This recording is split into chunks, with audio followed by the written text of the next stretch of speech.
Bismillahirrahmanirrahim. Assalamualaikum warahmatullahi wabarakatuh. Alhamdulillah, wassalatu wassalamu ala rasulillah. Asyhadu an la ilaha illallah wa asyhadu anna muhammadar rasulullah. Allahumma salli wa sallim ala sayyidina Muhammadin wa ala alihi wa sahbihi ajma'in. Ma'asyiral muslimin rahimakumullah. Bulan Ramadan dikenal juga dengan Syahrus Syam, yang bermakna bulan puasa.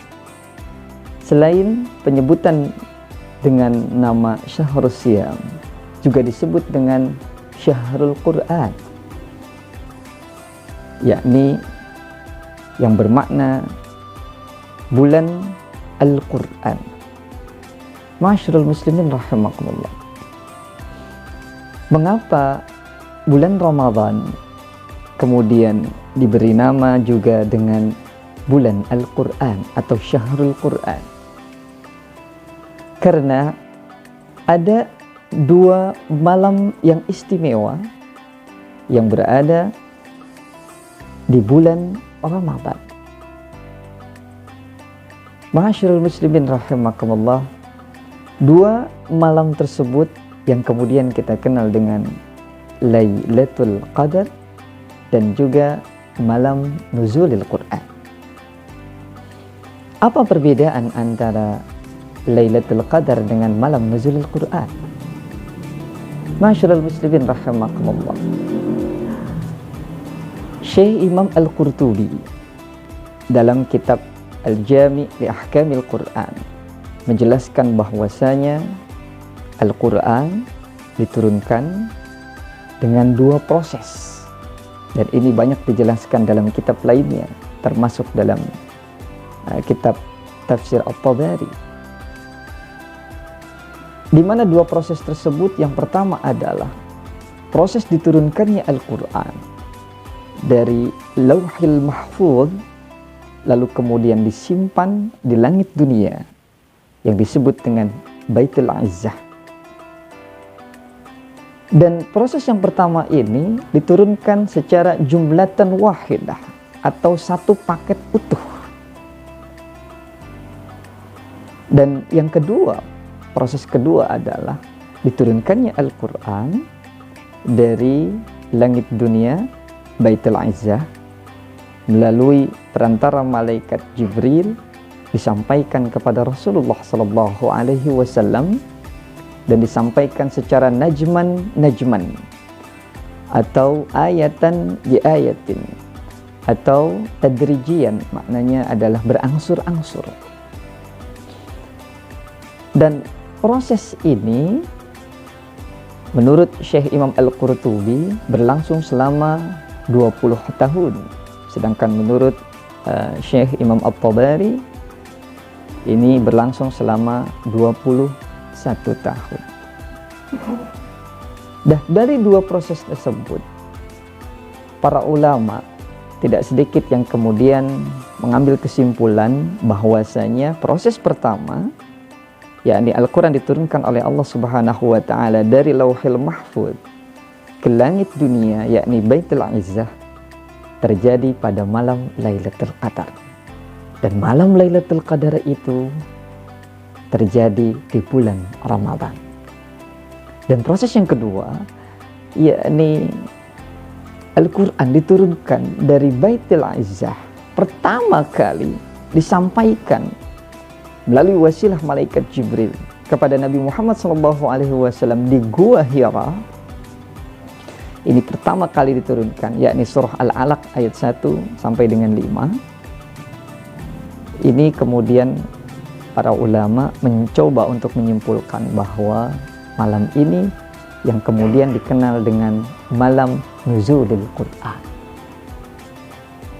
Lalu kemudian di beberapa belahan dunia termasuk Indonesia meyakini bahwa malam nuzulil Quran itu adalah pada tanggal 17 Ramadan. Hal ini ada rujukannya, yakni sebagaimana yang disampaikan oleh Syekh Muhammad Al-Khudaribik, yang kemudian beliau mengutip dari pendapat para ahli astronomi, para pakar yang mengerti tentang ilmu falak, yang melakukan perhitungan-perhitungan secara rinci, lalu ditemukanlah angka 17 Ramadan. Sehingga kemudian di belahan dunia termasuk di Indonesia meyakini bahwa nuzulil Quran itu terjadi pada tanggal 17 Ramadan.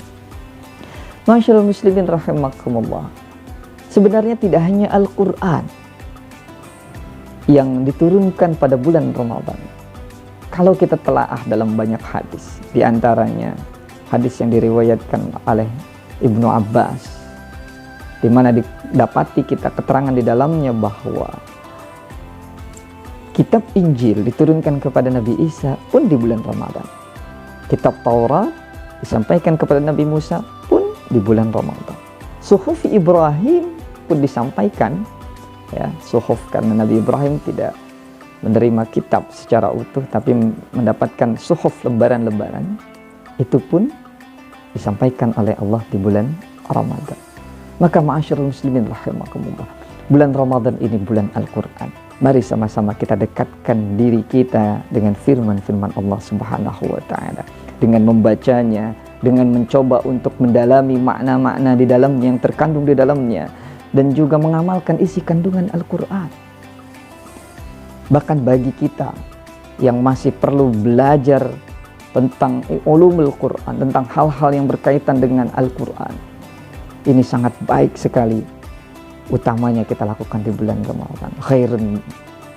Khairukum man ta'allama al-Quran wa 'allamahu. Bukankah Rasulullah 14 abad yang lalu menyampaikan bahwa sebaik-baiknya kita, kalian, maksudnya kita umat Islam, adalah orang yang mempelajari Al-Quran dan juga mengajarkan plus mengamalkan isi kandungan Al-Quran. Dan bukankah Rasulullah SAW 14 abad yang lalu menyampaikan, Iqra'ul Quran fa innahu ya'ti yawmal qiyamati syafi'an li ashabi.